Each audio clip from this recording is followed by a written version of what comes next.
Se aprueba la ley de las 8 horas. 17 de noviembre de 1915. La huelga del personal de tranvías en 1911 provocó el paro de casi todos los demás gremios obreros. Las jornadas laborales de 11 a 15 horas ambientaron la prédica anarquista y la fundación de los primeros sindicatos. Este período, comprendido entre los años 1903 y 1919, se caracterizó en el aspecto social por la extensión de la educación, el desarrollo de la actividad artística y literaria, y la llegada de nuevos grupos inmigrantes que aceleraron el crecimiento de la población. La sociedad típicamente criolla, con sus hábitos y características, observa una aceptación creciente de las ideas y las costumbres provenientes de Europa. En el aspecto político terminó el período de las guerras civiles que habían ensombrecido gran parte del siglo XIX y se produjo pacíficamente una transformación de la estructura del país con la creación de nuevas instituciones estatales, una adecuada legislación laboral y la reforma de la Constitución de 1830.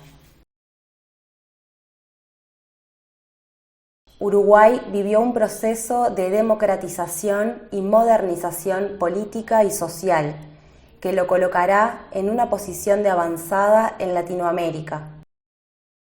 Finalizó la etapa del viejo país criollo, para dar lugar al establecimiento de un modelo urbano. Fue José Batlle y Ordóñez quien impuso la solución del modelo urbano de país. Batlle y Ordóñez, públicamente Don Pepe, en su primera presidencia 1903 a 1907, presentó algunos proyectos de ley. Estas iniciativas anticipan las transformaciones que se producirían próximamente. En la segunda presidencia de Batlle y Ordóñez, en 1911 a 1915, se caracterizó por el empuje reformista que imprimió el Estado en diversos planos: social, económico, político y educativo.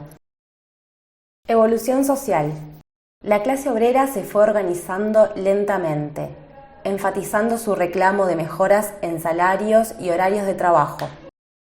En la época se trabajaban jornadas de 12 y 14 horas por salarios bajos, que se volcaban en buena parte al alquiler de una habitación o de una casa. En 1885 nació la Federación de los Trabajadores del Uruguay, por influencia de los primeros inmigrantes anarquistas europeos, y se crearon varias sociedades de resistencias, que era el nombre que en la época se le daba a los sindicatos obreros.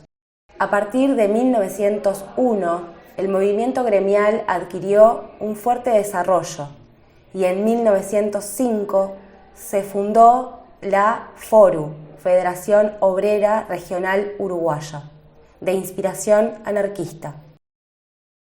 Empezaron a aparecer también los primeros periódicos gremiales y se produjeron los primeros conflictos de importancia.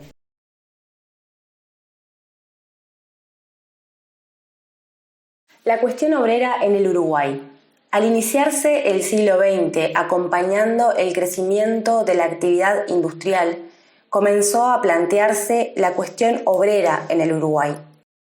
Hacia 1911 hubo alrededor de 20.000 obreros en huelga en una población obrera de 40.000 integrantes en Montevideo. La más importante fue la de los tranviarios, que trabajaban de 15 a 16 horas por día. Esta huelga motivó la acción solidaria de otros gremios y derivó en enfrentamientos con la policía. Los obreros reclamaban en general la reducción de la jornada laboral, mejoras en las condiciones de trabajo y aumento de salarios. Batlle y Ordóñez, que percibió el alcance de la problemática obrera al entrar en contacto con la realidad europea, trató de evitar el agravamiento de los conflictos con una abundante legislación. Entre estas medidas se destaca la Ley de 8 horas de trabajo. El primer proyecto sobre la reducción del horario de trabajo fue presentado en 1905 por los legisladores Luis Alberto de Herrera y Carlos Roxlo, en el que se establecía la jornada de 9 horas. En 1906 y 1911, Valle y Ordóñez envió 2 nuevos proyectos. Por último, se establecía la jornada de 8 horas para todas las actividades, se prohibía el trabajo a los menores de 13 años y se implantaba un día de descanso cada 6.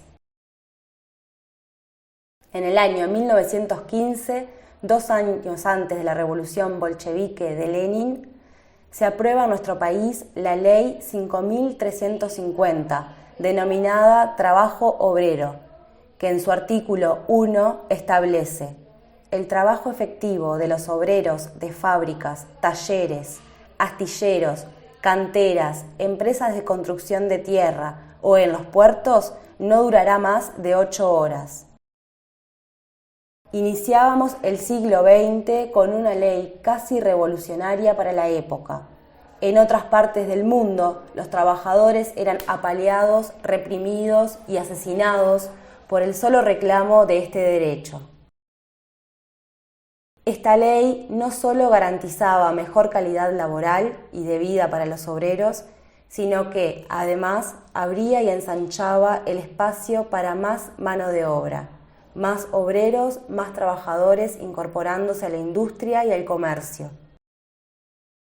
La ley fue aprobada el día 17 de noviembre de 1915 con algunas modificaciones: un día de descanso cada 7 y un máximo de 48 horas semanales de trabajo.